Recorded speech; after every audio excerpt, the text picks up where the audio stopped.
Hi friends, நம்ம இன்னைக்கு அழகு பயிற்சி 8ல் 2வது கணக்கு பார்க்க போகிறோம். வீடியோ ஸ்கிப் பண்ணாமல் பாருங்கள், அப்போ தான் நான் சொல்லித்தரது உங்களுக்கு தெளிவாக புரியும். இப்போ பார்க்கலாமா 2வது கணக்கு. ஒரு வடிவமைப்பில் வரையப்பட்ட வட்டங்களின் விட்ட அளவுகள் மில்லிமீட்டரில் கொடுக்கப்பட்டுள்ளன. விட்டங்கள் கொடுத்துருக்காங்க, வட்டங்களின் எண்ணிக்கை கொடுத்துருக்காங்க. சரியா? திட்ட விளக்கத்தை கணக்கிடுங்கன்னு கேட்டிருக்காங்க. இப்போ பாருங்கள், இந்த கணக்கை நான் எந்த முறையில் போடுறேன் அப்படின்னா படிவிலக்க முறையில் போடுறேன். ஏன்னா இங்கே இடைவெளி கொடுத்துருக்காங்களா, அப்போ இடைவெளியை நம்ம சீன் எடுப்போம். அதை டேபிளில் போடும்போது அந்த சியால் நம்ம வகுக்கும்போது நம்மளுக்கு நம்பர் சின்னதாக கிடைக்கும். இந்த மாதிரி இடைவெளி கொடுத்துருக்கும் போது போட்டால், அதனால் நான் இந்த முறையை படிவிலக்க முறையில் போடுறேன். முதல்ல அவங்க கொடுத்துருக்குற அந்த இடைவெளியை நான் எடுத்து இங்கே எழுதுகிறேன். என்னது? விட்டங்களா? விட்டங்கள். இங்கே பாருங்கள், இதுக்கு முன்னாடி கணக்கில் எல்லாம் எப்படி இருக்கும் அப்படின்னா, இங்கே எதில் முடியுதோ அதில் தான் ஸ்டார்ட் ஆகும். ஆனால் இங்கே 36ல் முடியுது, 37ல் ஸ்டார்ட் ஆகுது, 40ல் முடியுது, 41ல் ஸ்டார்ட் ஆகுது. இந்த மாதிரி இருக்கக்கூடாது, நம்மளுக்கு தொடர்ச்சியாக தான் இருக்கணும். இப்போ என்ன பண்ணலாம் அப்படின்னா, இது கூட நான் 0.5 கழிக்க போகிறேன், இது கூட 0.5 கூட்ட போகிறேன். ஓகேவா? அப்போ தொடர்ச்சியாக வந்துடும். இப்போ பாருங்கள் எப்படின்னு. 33ன்னு இருக்கா, 33லேருந்து 0.5 கழிங்க. அப்போ என்னென்னு வரும்? 32.5ன்னு வரும். கழித்தல் 36 கூட 0.5 கூட்டுங்க. கூட்டணும் அப்படின்னா 36.5ன்னு வருமா? அதே மாதிரி 37லேருந்து 0.5 கழிச்சா 36.5ன்னு வரும். 40 கூட 0.5 கூட்டுனா 40.5ன்னு வருமா? அதே மாதிரி 41லேருந்து 0.5 கழிச்சா 40.5ன்னு வரும். 44 கூட 0.5 கூட்டினா 44.5ன்னு வரும். இதே மாதிரி மிச்சம் இருக்கிற ரெண்டுக்கும் நான் போடுற பாருங்க. இப்போ இது 44.5 ஆகும், இங்கே 48.5 ஆகும். 49லேருந்து 0.5 கழிச்சா 48.5 கழித்தல் 52லேருந்து 52ல் 0.5 கூட்டுனா 52.5. சரியா? இப்போ இதை எடுத்து எழுதிட்டோம். இப்போ பாருங்கள், தொடர்ச்சியாக இருக்க நம்ம எழுதுனது. இங்கே 36.5ல் முடியுது, இங்கே 36.5ல் ஸ்டார்ட் ஆகுது. இங்கே 40.5ல் முடியுது, இங்கே 40.5ல் ஸ்டார்ட் ஆகுது. ஓகே, அடுத்து மைய மதிப்பு எக்ஸ் எழுதுவோமா? பாருங்கள் எப்படி எழுதுவோம். இதில் இருக்கிற நடு நம்பரை எடுத்து எழுதுவோம். இப்போ இங்கே நடுவில் என்ன வரும் பாருங்கள். மொத்தம் எவ்வளோ டிஃப்ரென்ஸ் இருக்குன்னா, இங்கே 32.5 இருக்குது, 33.5, 34.5, 35.5, 36.5, 4 இருக்கா? 4 வித்தியாசம் இருக்குது. அதனால் என்ன பண்ணுறீங்க அப்படின்னா, ஒரு இதை விட்டு அடுத்த இதை எடுங்க. அப்போ 32.5 இருக்குது, 33.5 விட்டுட்டு 34.5ன்னு எடுங்க. அடுத்து இதில் 36.5 இருக்குது, 37.5 விட்டுட்டு 38.5ன்னு எடுக்கலாம். 40.5 இருக்குது, 41.5 விட்டுட்டு 42.5ன்னு எடுக்கலாம். 44.5 இருக்குது, 45.5 விட்டுட்டு 46.5, 48.5 இருக்குது, 49.5 விட்டுட்டு 50.5. ஓகேவா? இப்போ எக்ஸ் எழுதிட்டோம். அடுத்து எஃப்ங்கிறது அவங்க கொடுத்துருக்கிறத அப்படியே எடுத்து எழுதிடலாம் பாருங்கள். 15, 17, 21, 22, 25. ஓகே, இப்போ டி கண்டுபிடிக்கணுமா? அதாவது படிவிலக்க முறையில் டி கண்டுபிடிக்கிறதுக்கான formula x minus A by சிங்கிறது. இங்கே ஏங்கிறது என்ன? ஊக சராசரி நம்மளுக்கு தெரியுமா? அதாவது எக்ஸில், எஃப்பில் பார்க்கக்கூடாது, எக்ஸில் இங்கே 5 இருக்குது. அப்போ மொதல் 2 கடைசி 2 விட்டுட்டு நடுவில் இருக்கிறத எடுத்துக்கலாமா? என்னது? 42.5. அப்போ ஏ ஈக்குவல் டு 42.5. இப்போ சி வேணும்ல. சிங்கிறது என்ன? இடைவெளியின் அகலம். அதாவது இங்கே எவ்வளோ இருக்குது? 4ன்னு சொன்னா முதலே. இப்போ இதுக்கு இருக்கிற வித்தியாசம் 4. அப்போ சிங்கிறது 4. ஓகேவா? இவ்வளோதான். இப்போ இதை என்ன பண்ணணும்? எக்ஸிலிருந்து ஏவை கழித்து சியால் வகுக்கணுமா? இப்போ போடலாம் பாருங்கள். எக்ஸுங்கிறது 34.5, ஏங்கிறது 42.5. இப்போது எக்ஸிலிருந்து ஏவை கழிக்கணும். அப்போ 34.5லேருந்து 42.5 கழிக்கணும். சின்ன நம்பர்லேருந்து பெரிய நம்பரை கழிக்க முடியாது. அப்போ பெரிய நம்பர்லேருந்து சின்ன நம்பரை கழிச்சு பெரிய நம்பரோட குறியை போட்டுடலாமா? இப்போ பாருங்கள், 42.5லேருந்து 34.5 கழிச்சிங்க அப்படின்னா 8ன்னு வரும். பெரிய நம்பரோட குறி என்ன? இங்கே மைனஸ். அப்போ -8 பை சிங்கிறது எவ்வளோன்னு எடுத்தோம்? 4. இப்போ கேன்சல் பண்ணோம் அப்படி 1 4 2 8ன்னு வரும். அப்போ -2ன்னு வரும். அதே மாதிரி பாருங்கள், இதிலிருந்து இதை கழிக்க முடியாது, இதிலிருந்து இதை கழிங்க. 42.5லேருந்து 38.5 போயிடுச்சுன்னா 4. என்ன 4? -4 பை 4ன்னு வரும், ஈக்குவல் டு -1. அடுத்து பாருங்கள், 42.5லேருந்து 42.5 போயிடுச்சுன்னா 0. அடுத்து 46.5லேருந்து 42.5 போயிடுச்சுன்னா 4ன்னு வரும். சிங்கிறது 4ஆல் வகுக்கும்போது 1ன்னு வரும். அடுத்து 50.5லேருந்து 42.5 போயிடுச்சுன்னா 8/4ன்னு வரும், வகுத்தா 2. ஓகேவா? இந்த மாதிரி வந்துருச்சு. இப்போ டி கண்டுபிடிச்சிட்டோம். அதே மாதிரி டி ஸ்கொயர் கண்டுபிடிச்சிடலாமா? டி ஸ்கொயர் இது அப்படியே ஸ்கொயர் பண்ணி போடணும். இங்கே ஸ்கொயர் பண்ணும்போது மைனஸுங்கிறது மைனஸ் இன்ட்டு மைனஸ் ப்ளஸ்ன்னு ஆயிரும்.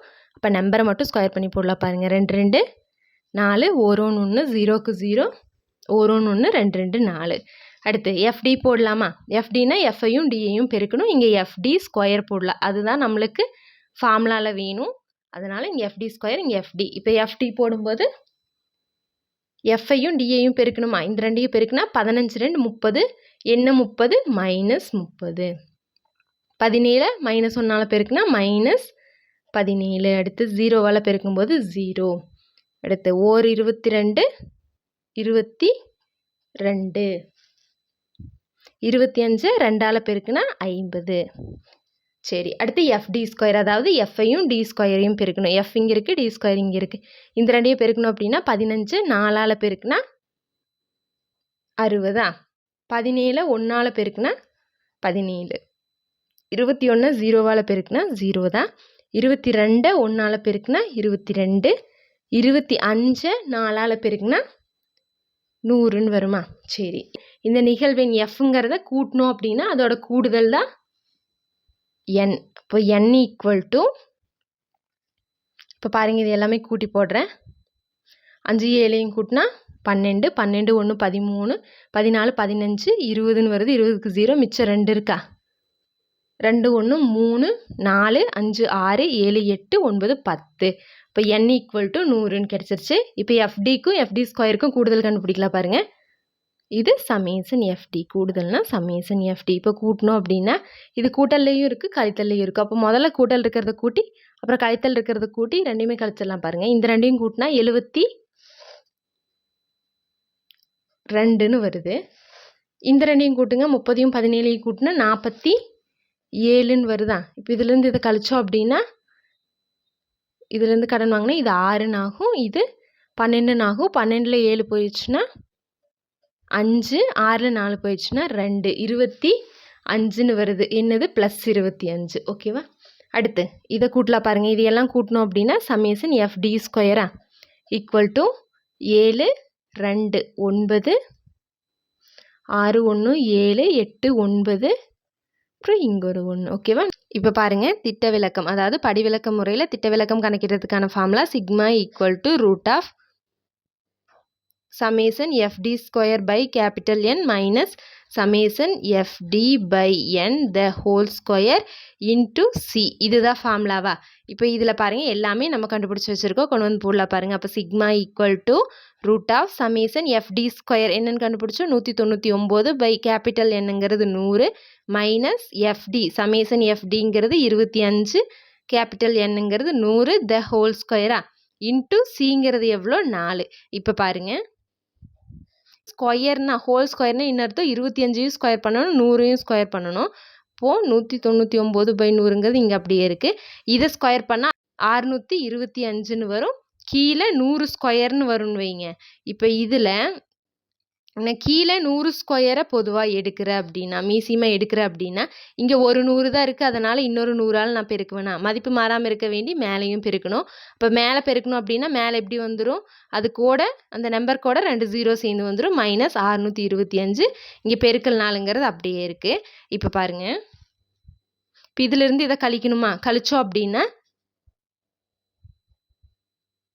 625 கழிச்சோம் அப்படின்னா இங்கேருந்து கடன் வாங்கினா இது 8 ஆகும், இது 10 ஆகும். இங்கேருந்து கடன் வாங்கும்போது இது 9 ஆகும், இது 10 ஆகும். 10ல் 5 போச்சுன்னா 5, 9ல் 2 போச்சுன்னா 7, 8ல் 6 போச்சுன்னா 2, 19,275 பை 100 ஸ்கொயர்னு வருதா? இன்ட்டு 4ன்னு இருக்குது. இப்போ பாருங்கள் வர்க்க, அதாவது ரூட்டுக்குள்ளே இருக்கும்போது 2 நம்பருக்கு ஒரு நம்பர் வெளியே எடுப்போமா? இங்கே 100 ஸ்கொயர்னா என்ன? 100 பெருக்கல் 100. அப்போ ஒரு 100 நம்ம வெளியே எடுத்துடலாமா? அப்போ எப்படி வந்துடும்? இங்கே கீழே 100ங்கிறத நம்ம வெளியே எடுக்கிறோம். அப்போ எப்படி வரும்னு சொல்லுங்கள். இங்கே ரூட்டுக்குள்ளே அப்போ 19,275ங்கிறது இருக்குது.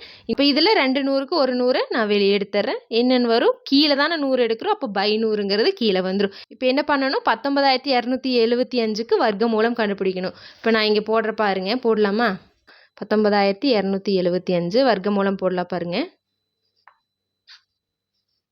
எப்பவுமே 2 நம்பர் ஜோடியாக தான் எடுத்துக்குப்போம் வர்க்க மூலம் கண்டுபிடிக்கும் போது. அப்போது இந்த 2 நம்பர் ஜோடியை எடுத்துகிட்டு இந்த 2 நம்பர் ஜோடியை எடுத்துகிட்டு நான் 1 தனியாக எடுத்துகிட்டு அப்போ ஓரோன் 1ன்னு வந்துடும். இப்போ கழிச்சோன்னா 0. அடுத்து 92 நம்ம கீழே இறக்கலாமா? இதில் இப்போ மேலே இருக்கிற நம்பர் 2ஆல் பெருக்கி இங்கே போடுவோமா? 2ஆல் பெருக்கி போட்டால் 1 2 2.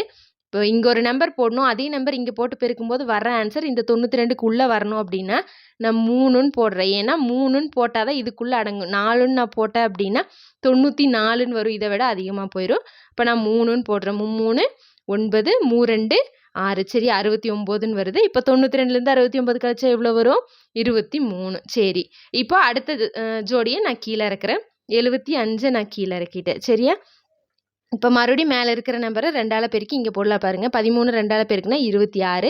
இப்போ அதே மாதிரி இங்கே ஒரு நம்பர் போடணும், அதே நம்பர் இங்கே போட்டு பெருக்கும்போது வர்ற ஆன்சர் இதுக்குள்ளே வரணும் அப்படின்னா நான் சப்போஸ் இதை 10 தடவை எடுத்துட்டா கூட 2600ன்னு வரும். ஆனால் நம்மளுக்கு 2375க்குள்ளே வரணும். இப்போ நான் என்னன்னு போடுறேன்னா 8ன்னு போடலாம், இல்லைன்னா 9ன்னு போடலாம். செக் பண்ணிடலாம் பாருங்கள். 8ன்னு போட்டால் இது பக்கத்தில் 8ன்னு போட்டேன்னு வைங்க. 8 8 64 மீதி 6 8 6 48 48 ஒரு 6 54 54க்கு 4 மிச்சம் 5 இருக்கும். 8 2 16 16 5 2144ன்னு வருது. இதே 9ன்னு போட்டால் 9 9 81 மிச்சம் 8 9 6 54 54 ஒரு 8 62 62க்கு 2 மிச்சம் 6 அடுத்து 92 18 18 ஒரு 6 24 2421ன்னு வருது. அதாவது இதை விட அதிகமாக போயிடுது. அப்போ 8 தடவை தான் போடணும். 8 தடவை போட்டால் 2144ன்னு வருது. சரியா? இப்போ 8 தடவை நான் போட்டிருக்கேன். இப்போ இதுலேருந்து இதை கழிக்கலாம் பாருங்கள். 5லேருந்து 4 போச்சுன்னா 1, 7லேருந்து 4 போச்சுன்னா 3, 3லேருந்து 1 போச்சுன்னா 2, 2லேருந்து 2 போச்சுன்னா 0. இப்போ இங்கே அடுத்த நம்பர் இறக்கிறதுக்கு இல்லை, அதனால் நான் இங்கே புள்ளி வச்சுட்டு 2 0 சேர்த்துறேன். இப்போ மறுபடியும் மேலே இருக்கிற நம்பர் 2ஆல் பெருக்கி இங்கே போடணும். 8 2ஆல் பெருக்குனா 8 2 16 மிச்சம் 1 3 2 6 6 1 7 1 2 2ன்னு வரும். இப்போ அதே மாதிரி இங்கே ஒரு நம்பர் போடணும், அதே நம்பர் இங்கே போட்டு பெருக்கும்போது வர்ற ஆன்சர் இதுக்குள்ளே வரணும் அப்படின்னா நான் முன்ன சொன்ன மாதிரியே இதை 10 தடவை போட்டேன்னா 27600 அந்த மாதிரி வருமா? ஆனால் நம்மளுக்கு என்ன வரணும்? 23100ன்னு வரணும். அதனால் 8 தடவையே போடலாம் பாருங்கள். 9ல் போடும்போது இதை விட அதிகமாக வருது. அதனால் நான் 8 தடவை போட்டிருக்கேன். நீங்கள் டவுட்டாக இருந்துச்சுன்னா சைடில் போட்டு பார்த்து போட்டுக்கலாம். இப்போ பாருங்கள் 8 8 64 64க்கு 4 மிச்சம் 6 8 6 48 48 ஒரு 6 54 54க்கு ஒரு 4 மிச்சம் 5 இருக்குமா? அடுத்து 7 49 8 56 56 ஒரு 5 61 மிச்சம் 6 வரும். அடுத்து 8 2 16 16 6 22. இப்போ இதிலிருந்து இதை கழிக்கணுமா? இங்கேருந்து கழிச்சா இது 0 இங்கேருந்து கடன் வாங்கினா இது 0 ஆயிரும், இது 10 ஆகும். இங்கேருந்து கடன் வாங்கும்போது இது 9 இது 10 ஆயிரும். 10ல் 4 போச்சுன்னா 6 9ல் 4 போச்சுன்னா 5 0ல் போகாது. இங்கேருந்து கடன் வாங்கும்போது இது 2 இது 10 ஆயிரும். 10ல் 1 போச்சுன்னா 9 இப்படி வருதா? இப்போ மறுபடியும் எப்போவுமே நம்ம புள்ளிக்கு அப்புறம் 2 ஸ்தானம் எடுத்துக்குவோம். அதனால் இன்னும் 2 0 நான் சேர்த்திட்டு இந்த நம்பர் மறுபடியும் 2ஆல் பெருக்கி இங்கே போடுற பாருங்க. 8 2 16 மிச்சம் 1 8 2 16 16 1 17 மிச்சம் 1 3 2 6 6 1 7 அடுத்து 1 2ஆல் பெருக்குனா 1 2 2. சரியா? இப்போ அதே மாதிரி இங்கே ஒரு நம்பர் போடணும், அதே நம்பர் இங்கே போட்டு பெருக்கும்போது வர ஆன்சர் 95600க்குள்ளே வரணும் அப்படின்னா இப்போ இதை நான் ரவுண்டாக எடுத்துட்டேன் அப்படின்னா 30,000 எடுக்கலாமா? 27,761 இருக்குது. ரவுண்டாக எடுத்துட்டேன்னா ஒரு 30,000 எடுத்தேன்னா 30,000ங்கிறது 95,000த்தில் எத்தனை தடவை வரும்? 3 தடவை தான் போட முடியுமா? 3 9. அப்போ நான் 3 தடவை போடுறேன். 3 9 3 18 18க்கு 8 மிச்சம் 1 3 21 21 1 22 மிச்சம் 2 3 21 21 2 23 மிச்சம் 2 3 2 6 6 2 8. ஓகேவா? இப்போ இதை கழிக்க கூட வேணாம், நம்மளுக்கு புள்ளிக்கு அப்புறம் இங்கே 2 ஸ்தானம் கிடச்சிச்சு. இதோட ஸ்டாப் பண்ணிக்கலாம். அப்போ நம்மளுக்கு இதுக்கு என்ன ஆன்சர் வந்திருக்கு? இதுக்கு வர்க்கமூலம் கண்டுபிடிச்சது 138.83 கீழே பை 100ங்கிறது இருக்குது. இங்கே பெருக்கல் 4ங்கிறது இருக்கா? இப்போ பாருங்கள், ஃபஸ்ட்டு இதை வகுத்தரலாம். வகுத்தோம் அப்படின்னா அதாவது 2 0 இருக்குது. அப்போது இங்கே வகுத்தல்ல புள்ளி 2 ஸ்தானம் தள்ளி இங்கே போகுமா? இப்போ என்னென்னு வரும்? 1.3883ன்னு வருமா? இப்படி வருமா? இங்கே 2 0 இருக்கனால புள்ளி 2 ஸ்தானம் தள்ளி இந்த சைட் போயிருக்கு. இப்போ பெருக்கல் 4 இருக்கா? இப்போ பெருக்கல பாருங்கள். இந்த 2 பெருக்கணும் அப்படின்னா முன்னாங்கு 12 12க்கு 2 மிச்சம் 1 4 8 32 32 1 33 மிச்சம் 3 4 8 32 32 3 35 மீதி 3 3 12 12 3 15 மிச்சம் 1 ஒரு நாள் 4 4 1 5. அப்போ புள்ளி நம்மளுக்கு எத்தனை ஸ்தானம் தள்ளி இருக்குது? 3 4 ஸ்தானம் தள்ளி இருக்குது. அப்போ 4 ஸ்தானம் தள்ளி புள்ளி வச்சா இப்போ பாருங்கள், அப்போ 2 ஸ்தானமாக மாற்றிக்கலாம்.